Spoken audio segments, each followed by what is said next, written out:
Welcome back, everybody, to your daily update on the state of the Malazan Empire, or the Crimson Guard, or whatever. So this is the next Return of the Crimson Guard video, and we're talking about chapters 5 and 1. Well, technically chapter 6, so that's book 1, chapter 5, and book 2, The Eternal Return, chapter 1. So I need to figure out how to put that in the title, but we'll see. Anyway, my point is that's all we're going to talk about today, and we'll finish this week tomorrow with chapters 2 and 3 of book 2, and then we'll see where this will be going. Well, next week, I mean, we kind of know, right? Which is the rest of the book. On Monday to Thursday, I guess, and then I can either do something really smart on Friday or do nothing before I go to Berlin for a concert on Saturday, because rock and roll and stuff. Maybe this time I'll actually remember to bring a camera with me, or well, to actually use the camera I bring with me. Anyway, let's get started, I guess, because later on tonight I'm gonna go to the theater and watch Dune. The privileges of being in Europe and not the US or the UK. Anyway, let's get started, shall we? Oh, here we go. Cheers.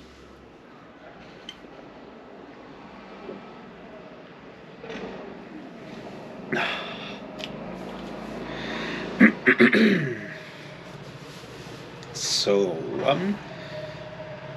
perfect timing, I guess. Fuck is he doing there? Anyway, let's get started. So in these two chapters, we end that first Diaspora's End chapter with the whole like homecoming. Well, not homecoming, but everyone being on their way back to Quantali, which is where a large part of this storyline will take place. Of the next part of the book will take place. There's a few themes I want to look at this time round. One of them is certainly toxic masculinity, I guess, and its problems, because I feel that's like a theme that crops up in these chapters quite a lot. So what do I mean for the like society? Patriarchal society and stuff like that. So the first part that I wanted to talk about is the scene where Corbel O'Dom, everyone's favorite idiot, well, not favorite, but certainly a person that deserves the name Knucklehead, if ever there was one, shows up at, what's his name, Malik Rel's home, and talks to Malik Rel. We get that through Corbolo Dom's perspective.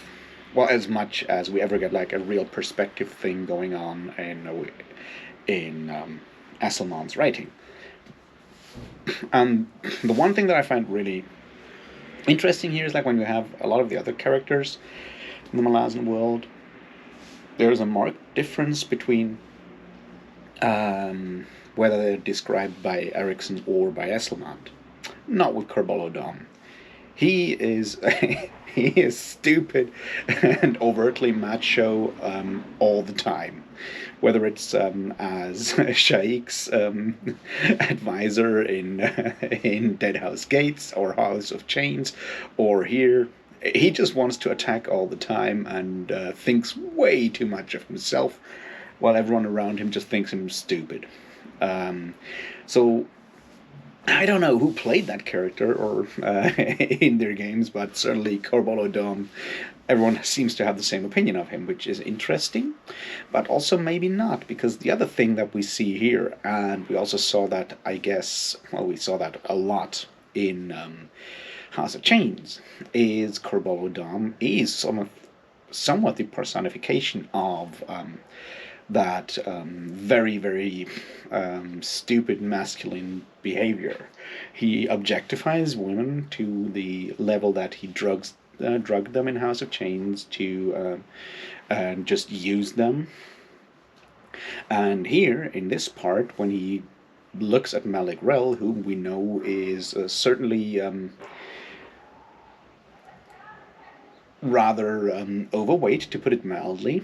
Always, it's never described as fat, but it's always described as very much the opposite of a well-muscled guy, to put it mildly. And we see that from Corbolodam's. We saw it before in other descriptions of Malik Rel as well. So it's not just Corbolodam's perception, but when he looks at him, he very much thinks of him as not a man, of not masculine, and uses that as a way in his mind to think less of Malik Rel and put him down, which, as I said, feeds back into the way Corbolodam thinks of himself, portrays himself, and acts. He is all action, all physical action, all physical strength, aggressiveness all the time, and everything. Anything that is not that has to be subjugated and has to be dominated by Corbolodam, which it's in his name already, right? Anyway, so we see that that particular way of male behavior, male thought patterns, expressed perfectly in Corbolodam, and it's a despicable way of behaving and thinking, and we're not going to go into where Corbolodam got that and so forth, because probably, this being the Malazan world, there's reasons for it, because we don't have that. What we have is the result.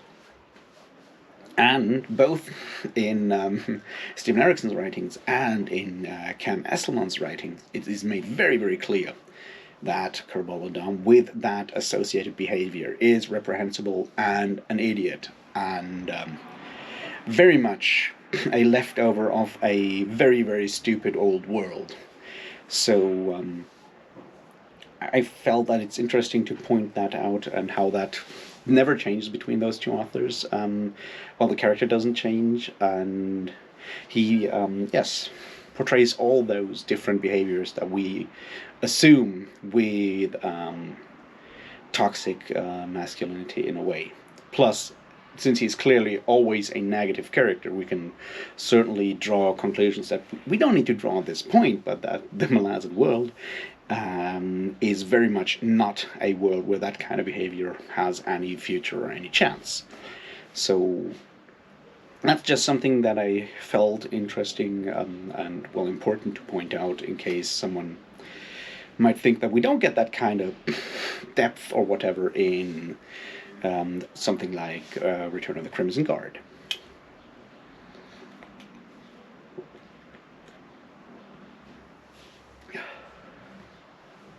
Now, the next one that we need to talk about is a scene with outside of Li Hang, because it still fits thematically to what I want to talk about today.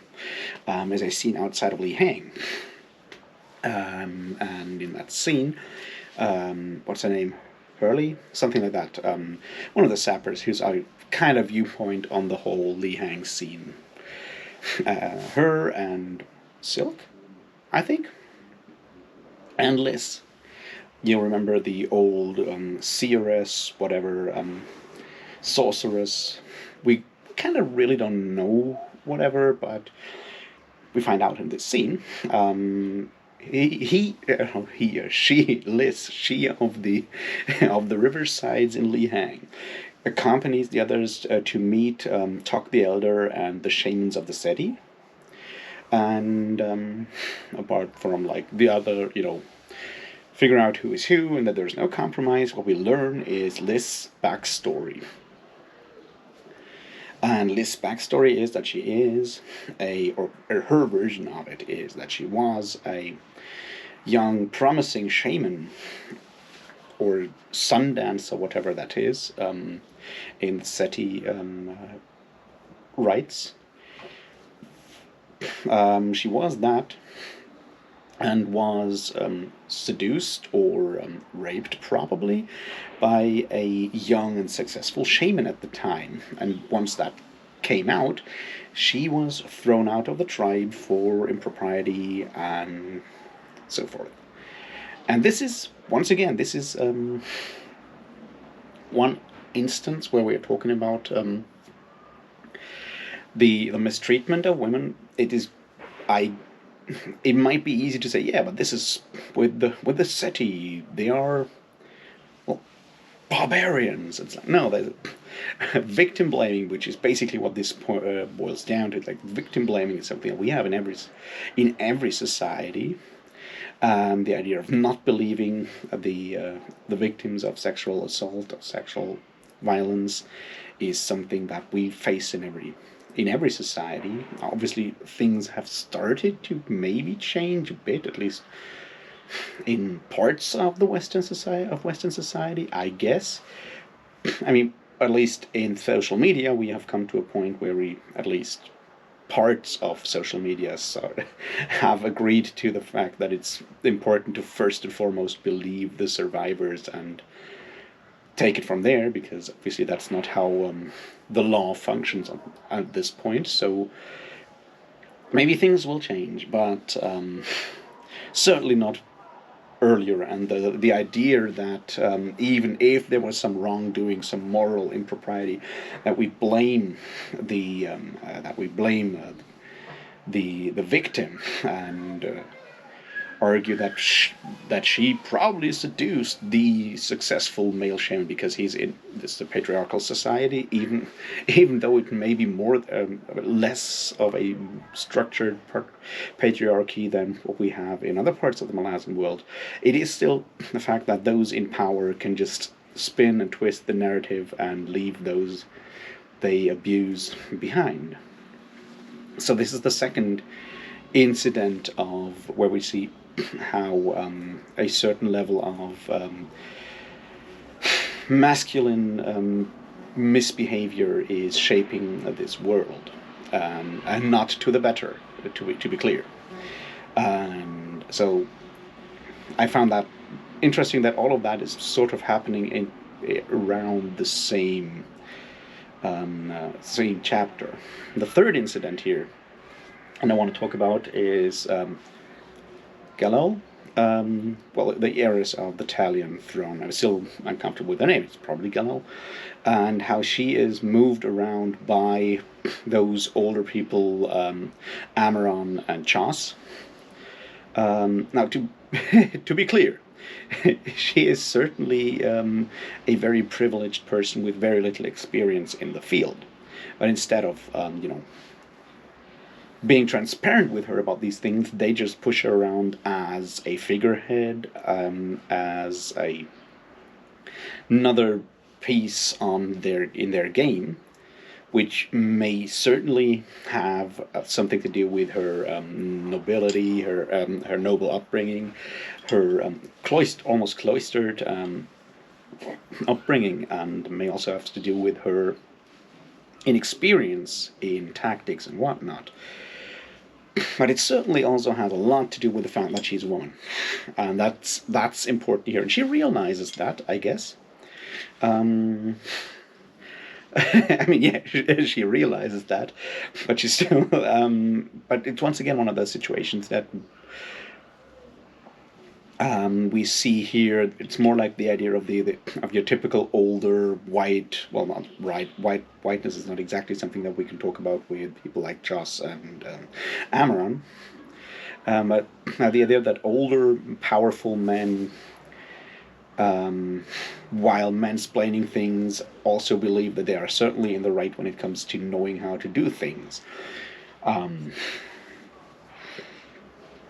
So within those three scenes, within the same two chapters, we have all these different aspects of bad and terrible aspects, negative aspects of a patriarchal society. We have the overconfidence, focus on physical aggression that is part of your toxic masculinity in Corbolo Dom's treatment of women and thoughts on a perspective on Malik Rel. We have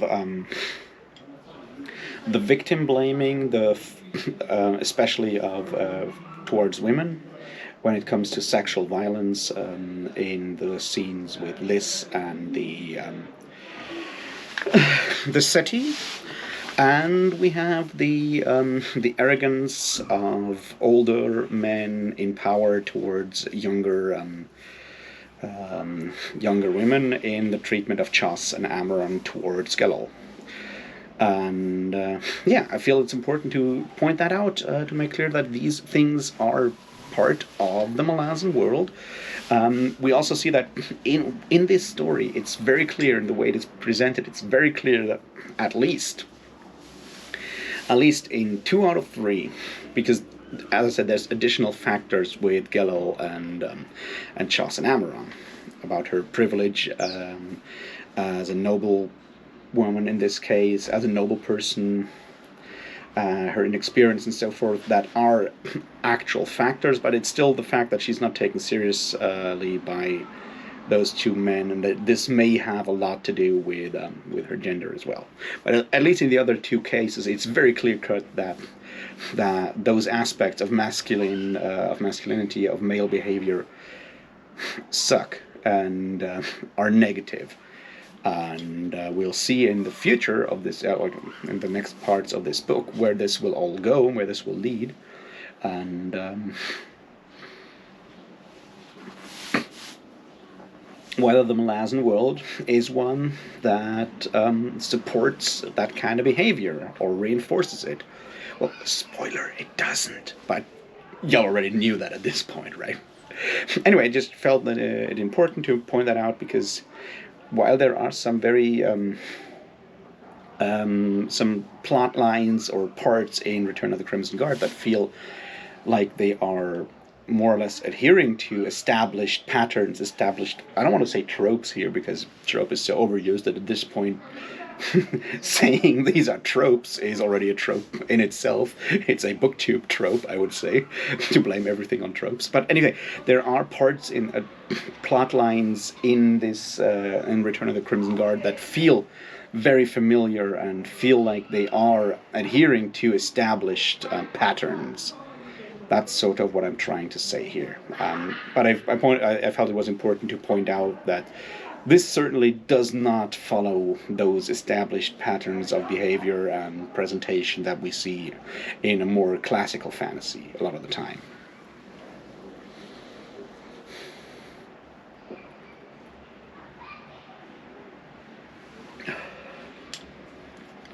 So now let's look at those patterns, shall we? And we can remain with Gelal, because there's like 2 narratives, 2 characters with arcs, almost like their stories within this book follow, at least so far, very much those patterns, those paths in stories that we have seen before in classical fantasy. One of them is obviously Kyle, the country boy that gains a magical sword and goes on a big adventure and may just be the chosen one.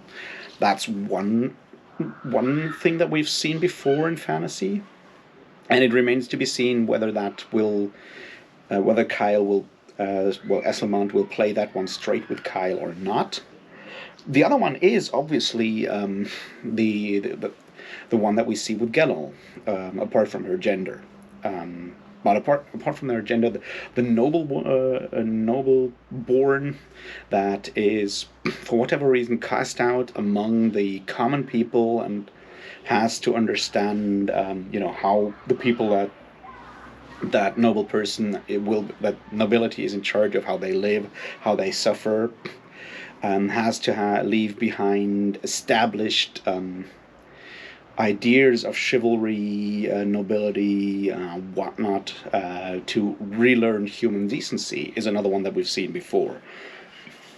It's usually more your, young princes that are thrown into that kind of thing.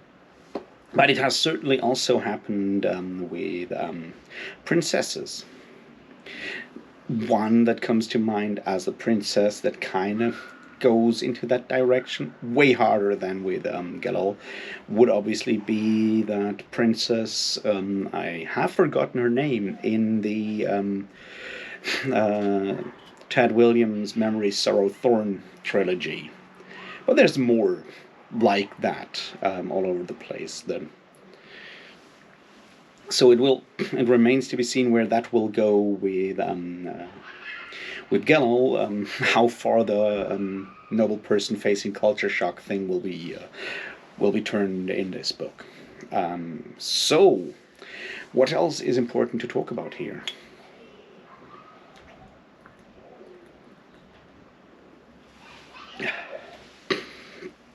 One thing, remember, like yesterday or the day before, when I spoke about how both the Malazan Empire and the Crimson Guard are kind of going backwards in time to recapture some past glory to solve their current problems, which obviously is something that is not unique to these specific factions within a fantasy world. It's right. It's like "Make Malazan great again" is not exactly the first time we've heard that slogan.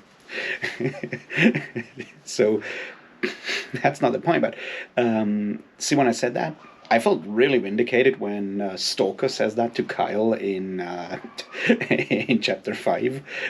The exact same thing about the Crimson Guard, that they're going back into the past to recapture their future in a way. So I just wanted to point that out, that that I was right, or at least as right as Stalker is. So there's that, and that's cool.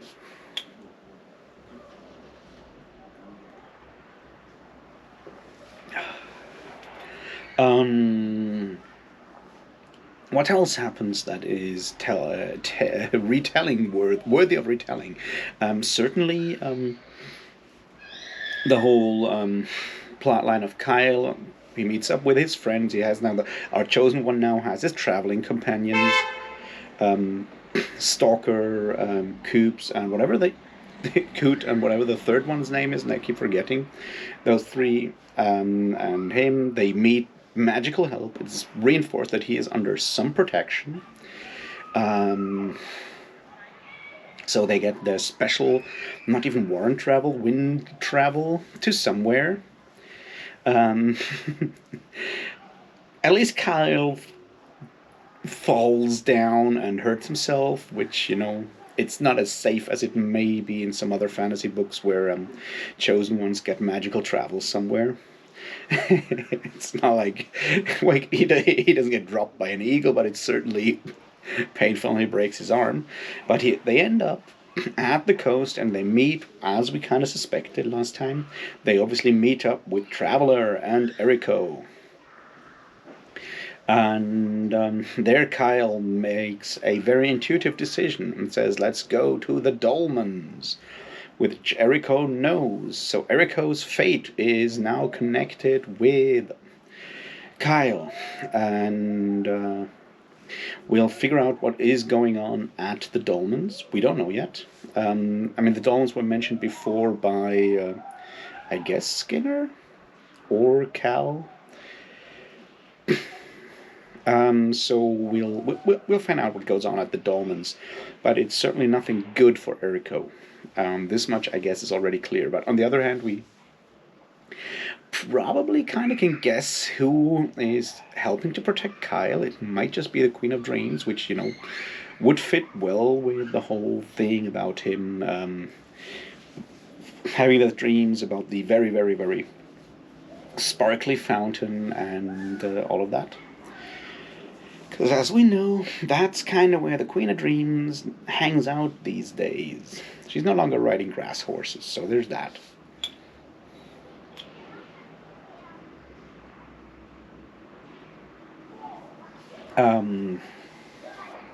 Apart from that, I feel this one is a pretty straightforward plot line. They just go there to do their thing. And it still remains to be seen how Asselmont will mix up all those diverse threads, how he'll weave all of those together in the end. We'll probably find out. But another thing that I feel is important to mention here, not only is Return of the Crimson Guard very much connected with the Path to Ascendancy stories, it also lays a lot of groundwork for future novels that we will that are part of the novels of the Malazan Empire. They're not just individual novels, which is like, it's kind of, I guess it's easy to think of them that way. When you have the Malazan Book of the Fallen and you have 10 volumes within that book, it's already clear that this is a series. You can't read them out of order. I mean, technically you can switch some of them, but there's that. When the other one is called Novels of the Malazan Empire, it feels like they're more disconnected from each other. They're still obviously all in the same world, but you can switch, say, Return of the Crimson Guard and Night of Knives. It feels like that. Well, it only slightly. They obviously also follow a timeline in the Malazan world, and there's bits and pieces within the Return of the Crimson Guard that will make a lot more sense in later novels.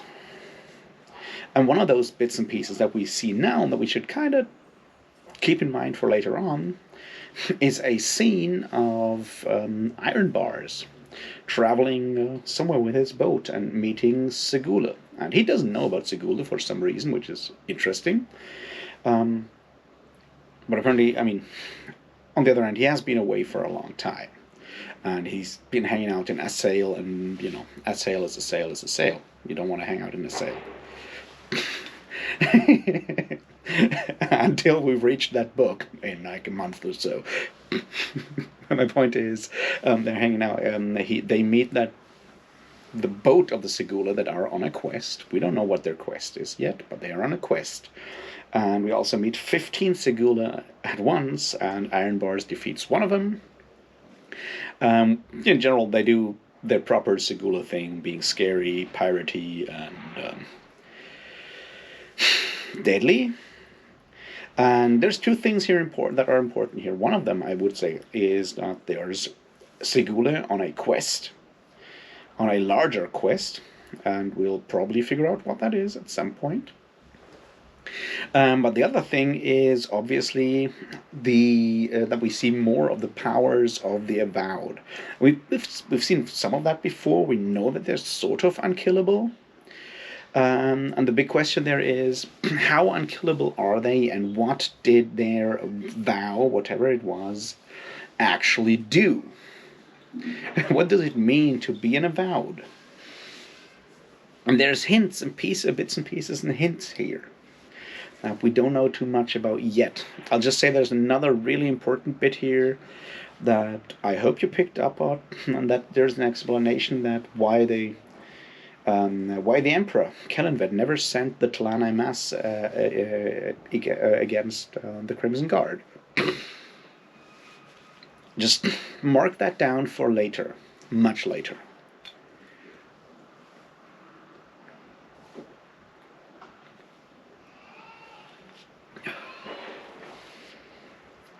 So there is that. What else is important to talk about? All right. Let's go Wiccan, shall we? First of all, there's two things that we need to figure out here. Or there's two things that we need to look at. One of them is obviously the scene of the fort on the Wiccan Plains, the Wiccans, elders being protected by a few soldiers, while outside the mob of the settlers, so-called settlers, ravages the countryside and besieges them. Now, if that feels like a Western to you, that's because it basically is. And there's two things to understand about Westerns here. Like, one of them is obviously that, especially later Westerns, obviously oftentimes deal with the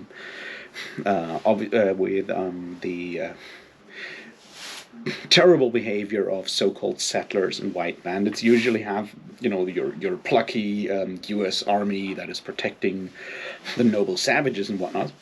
We're going to come to the point why this is better handled here than it is in most of those westerns. It still, is something that we have here. The other part with the western is that this is still based on a role-playing game, and one of the things about Dungeons and Dragons is a lot of it is pretty close to the idea of the West, and you have stuff like your Keep on the Borderlands and stuff like that are basically Western settings. You have that outpost of civilization, and you go out and fight all the evils, which is an earlier version of Western. Obviously, when the people that when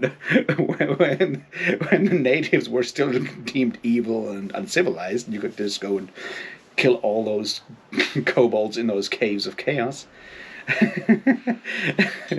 But it's still important that to understand that the mode of the Western is something that is tightly connected to fantasy and has always been connected to fantasy.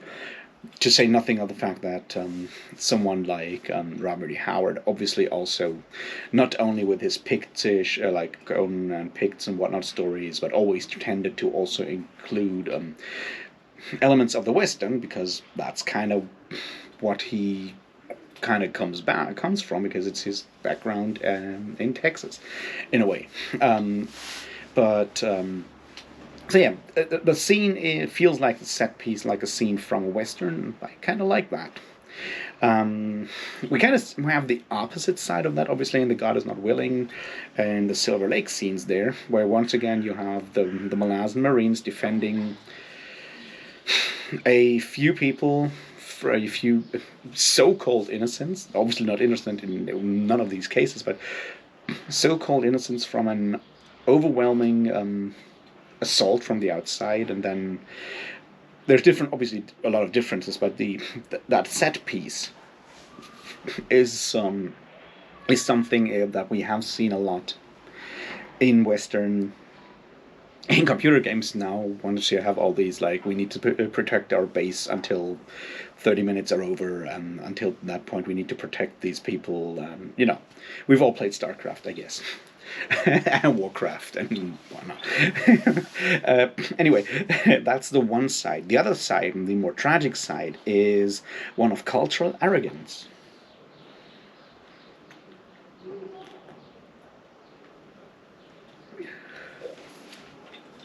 And that's what we see here of a lot. Or the way it is handled is clever. Because what you tend to do, what you tend to see in those kind of stories, is that those natives protected by the army against the evil settlers, if we stick with that one, you have two things there. One of them is that usually in your Western settings, those settlers are just assholes driven onward by one, cattle baron or what have you, and or just bandits. This is not exactly the case here, right? Because they are they're certainly backed by noblemen, and all of that is sanctioned by Lassine's the Empire's pogrom against the Wiccans. So while we still have our Malazan soldiers doing Malazan soldiering there, proper Malazan soldiering here, by protecting the Wiccans, and they are technically acting against orders here. So what we, on the other hand, see here, which is closer to the truth of what happened in real world history compared to your Westerns, is to see that we have at least sanctioned genocide going on there. That's not exactly where I wanted to go with this. Where I wanted to go with this is that what's its name? I always forget his name. The lieutenant Shrilling. I'll look it up. Well, I'll remember it next time around. That guy with his Sergeant Cord is constantly underestimating the Wiccans. It's like he's protecting Wiccan elders and children, or the youths, and he needs to protect them so they can't take part in the battle and so forth. And what turns out is that obviously once their heroic last stand kind of fails, as it must, it's the Wiccans that save their asses.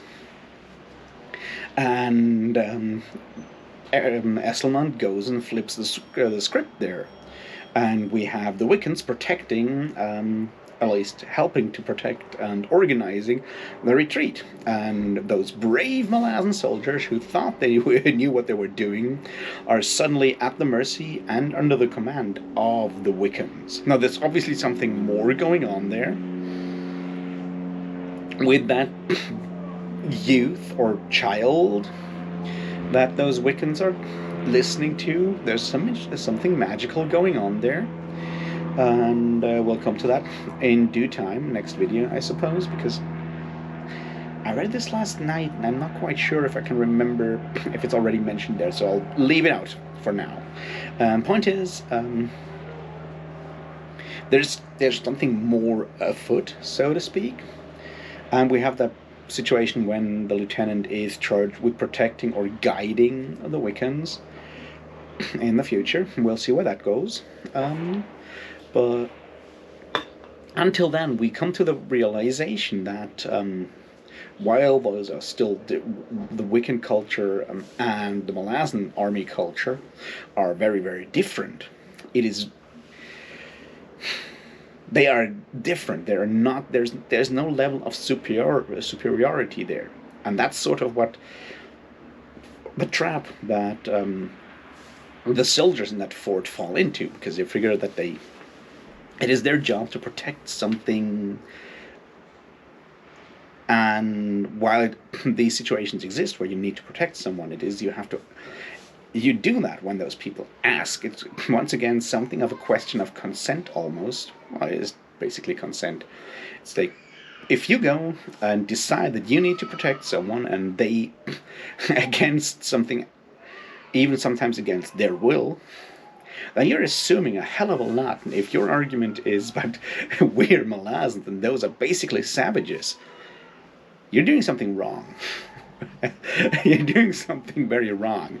And so flipping that script is really cool and really helpful. And we'll see where that whole line will be going.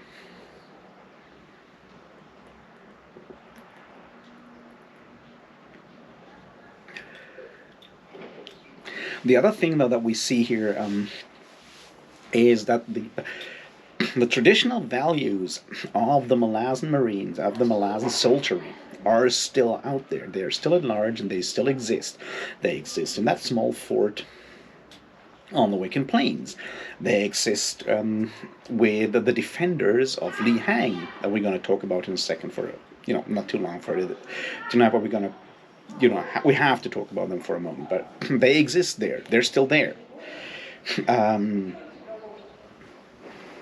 It's just that they have been most of them have been pushed towards the outer edge of the empire through the continuous expansion, and that has led to a lack of those things in the center of the empire. So you have all the corruption. That's like a thing, the corruption you see with the harbor patrol and stuff like that. That's in Unter or in Khan, or I think it's in Unter. I'm not quite sure. That's in the center of the empire, whereas the true Malazan values are lived by those on the borders. So that's something to keep in mind there. The other thing here is that, like everyone here, is currently trying to move back to the past. Those people within the Malazan Empire that are looking for those to break off into their old duchies and whatnot. People that are trying to renew the Malazan Empire by bringing it back to what Kellanved wanted are going that direction. The Crimson Guard is going that direction. Will that work? We don't know. We kind of get a hint on what is Malik Rel's plan when we have the whole thing going on uh, with Corbolodom, actually, when Corbolodom realized that the idea is to throw the entire empire into chaos, so they will then realize and appreciate the rule of a one strong hand, and who may that be? But the question is that all? Because that's like your typical madman's plan. The question is there more behind it or not? And we have to wait.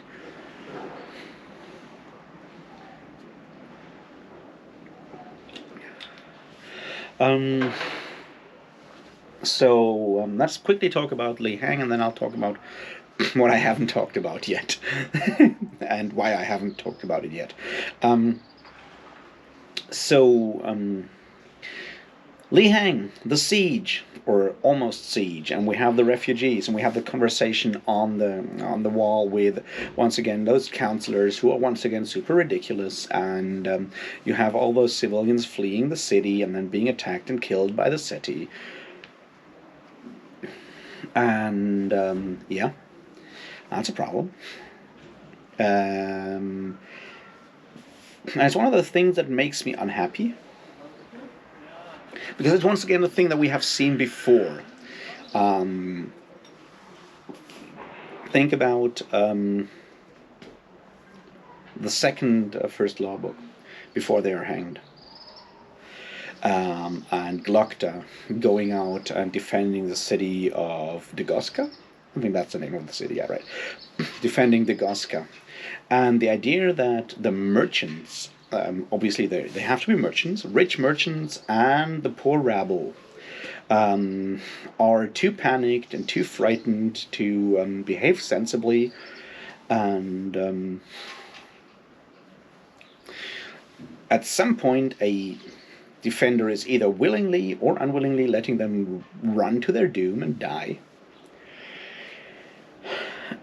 is something that we have seen before, and is certainly something that we see in the real world. The problem is, though, that it doesn't have to be like that. It's like part of being a ruler or the person in charge is your responsibility to communicate things transparently. That includes telling the populace that they're bloody idiots when they are bloody idiots. And being direct about it. Just saying. Whether that's because if the population is afraid of immigrants or vaccines or whatever, it's like, if people are behaving like idiots, be honest, be transparent, tell them the risks, and then tell them that they're wrong when they are doing something really, really fucking stupid. So showing that without showing or even alluding to the opportunities or the alternatives that may have been there is something of a problem. Now, you could argue that in Li Hang, with the situation that you have there, a huge population and a very, very small garrison, Storo's options were more limited, but it still kind of galls me that you have that scene to show that, and then don't show the other option. It's something that I'm just not always happy with. That's what I'm trying to say.